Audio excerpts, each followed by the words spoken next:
Zimbabwe is taking part at the Expo 2025 Osaka here in Japan.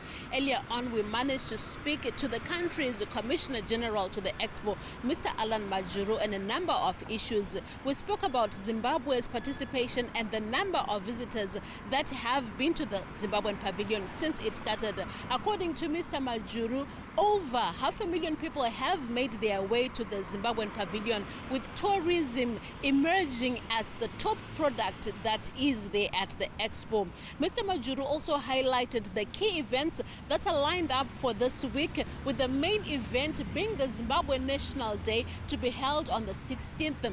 President Emmerson Mnangagwa will be the guest of honor, and he is bringing along with him a delegation of ministers as well as other government officials who will be making presentations on the available opportunities in Zimbabwe. Let's watch the earlier interview that we did with Mr. Majuru.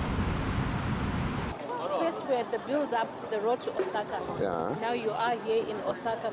Just take us through, since it began, how has it been? We know there are a lot of events that will be happening on the sidelines, but we've also got our pavilion. Yeah. What has been happening? So if you look at our pavilion, we decided to be different from other countries that are in the Type C pavilion, and there are about 80 of them. So I think we're one of the few countries with a massive pavilion. The whole idea was for us to have continuous change in content throughout the 6 months. Remember, it's a 6 months event. So that then enables us to capture new audience, even return audience. The whole idea is for us to engage and make sure that people believe what we are saying. So we have a content that we generated that is coming from more than 8 provinces. 10 provinces actually from Zim. Each province has a story to sell. So we went through all the provinces to collect that content, and that is what we are playing. On a quiet day, we get about 3,000 visitors at the pavilion. On a busy day, it goes above 7,000. So that is quite good in terms of engaging personnel. And also we've done various sets so that people have got a person-to-person experience with what we have in Zimbabwe. We also have got the commercial store. I think here Before you go to the commercial store, you said we've got the country's 10 provinces. What are some of the key attributes from those provinces that you are showcasing? So what we did is we did a market scan of Japan, and we saw what the market is demanding. And for us, we said we are going to put tourism in front. And this has also paid dividend, because even the inquiries that we're getting, 80% of them are coming from tourism. Yeah. Okay. So people are mostly interested in the Victoria Falls.